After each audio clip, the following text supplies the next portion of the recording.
Muchas gracias, senador presidente. Radio para todos. Nadie es ajeno, compañeras y compañeros senadores, la importancia que significa la discusión de la presente ley.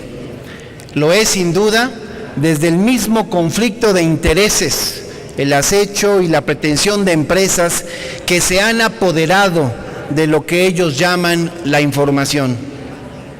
Para su servidor, también resulta importante la discusión de la presente ley, porque aquí se dilucida el futuro de la radio pública, de aquellos medios alternativos, públicos y comunitarios que han ganado su espacio a estar, no para competir con otros intereses, sino fundamental para consolidarse como una opción de crear cultura y educación. Sé que a los ojos de los medios de información y de la sociedad se encuentran sobre el debate de la preponderancia de las empresas a acaparar productos del espectro radioeléctrico y hoy digital.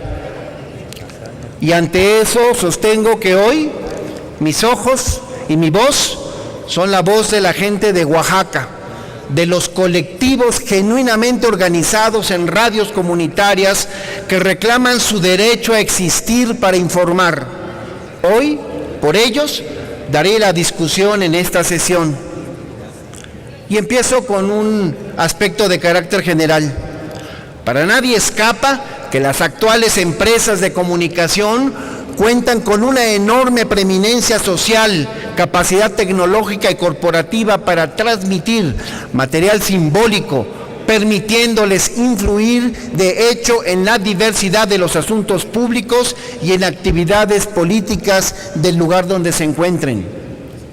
Ya el doctor Raúl Trejo del Arbre ha señalado con un gran acierto a ese fenómeno como la mediocracia, por la influencia y poderío que ejercen los diversos medios de comunicación frente a la sociedad, semejándose como si fuera una forma de gobierno, el gobierno de los medios, en el cual las empresas mediáticas ejercen una preponderancia cada vez mayor sobre los organismos públicos y sus protagonistas.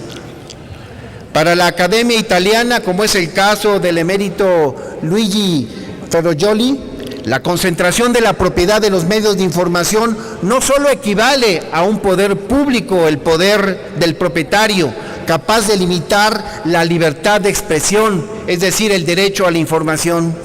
También es un poder político, probablemente el poder político más penetrante e insidioso que se utiliza para promover intereses mediante la desinformación y la propaganda.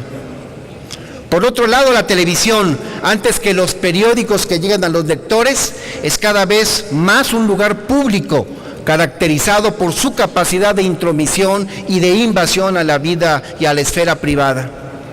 Por eso, compañeras y compañeros senadores, sostengo que de ese tamaño y complejidad es la discusión del día de hoy. ¿Dónde estamos? ¿Y dónde estábamos en este tema hace semanas? Recordemos la iniciativa que al respecto envió el Ejecutivo. Era regresiva y contraria al espíritu de la reforma constitucional del 2013. Establecía mecanismos de censura y control gubernamental sobre los medios de comunicación. Fijaba criterios arbitrarios y subjetivos para el control de contenidos. Permitía el bloqueo de contenidos de manera arbitraria. Contenía una magra perspectiva de los derechos de las audiencias. Impedía el desarrollo de medios comunitarios e indígenas al sumirlos a condiciones de absoluta desventaja. No garantizaba la disponibilidad de frecuencias para radios comunitarias e indígenas y les impedía la transmisión de publicidad comercial como fuente de financiamiento. Era totalmente omisa en materia de accesibilidad para personas con discapacidad. No solo no garantizaba la neutralidad de la red, sino que además establecía mecanismos que la impedían.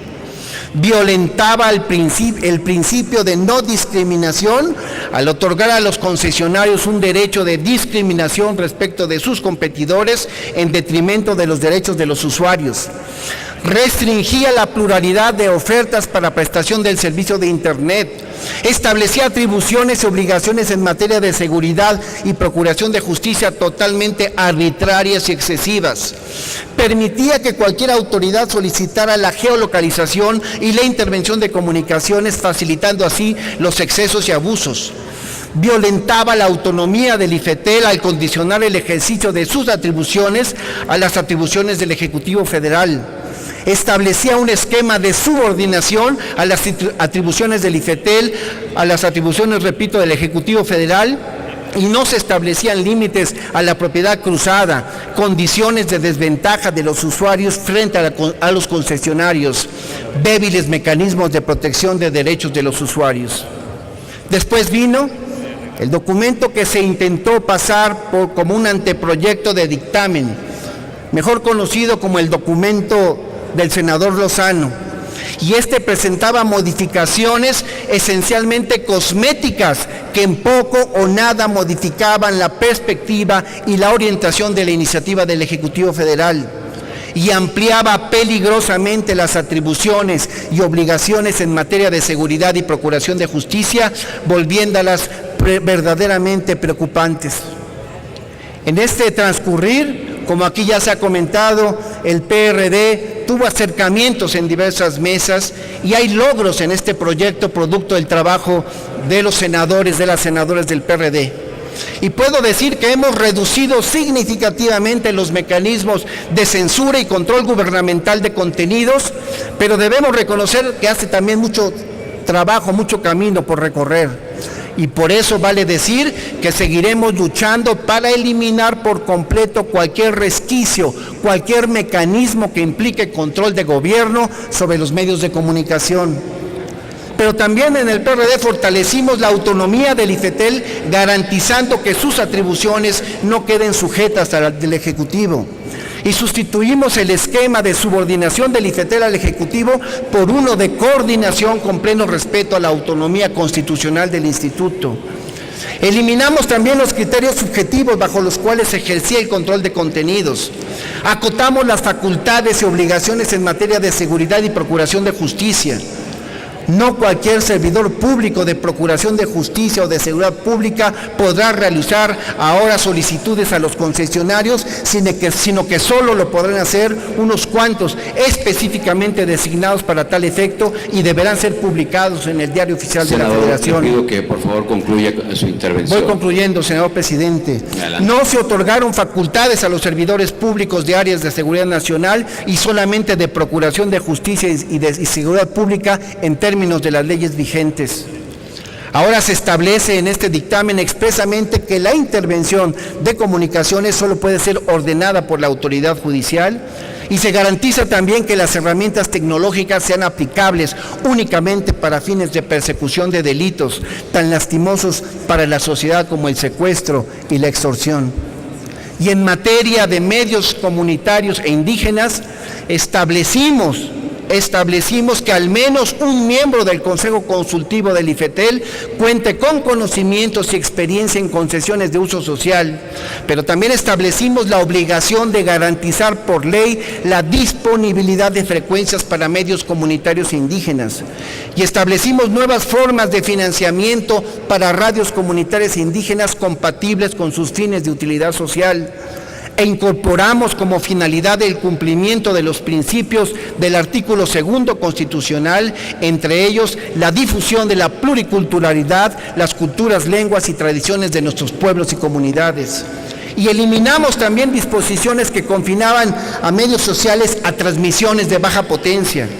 Seguiremos, lo debo decir, seguiremos trabajando para garantizar mayores condiciones de equidad para los medios sociales en aras de fortalecer sus fines de utilidad social y de contribuir al desarrollo y preservación de nuestros pueblos y comunidades. Senador presidente, compañeras y compañeros, hoy, lo digo con orgullo, nos hemos dispuesto a dar la pelea por enriquecer los medios alternativos, los medios públicos y comunitarios, porque estamos en contra de la gran concentración de la propiedad, de la tecnología alternativa, de la estandarización y uniformidad de comunicación del discurso unidimensional orientado a un objetivo determinado, información homogéneamente manipulada, desigual, desequilibrada y mercantilizada. Por eso presentaremos varias reservas en lo particular.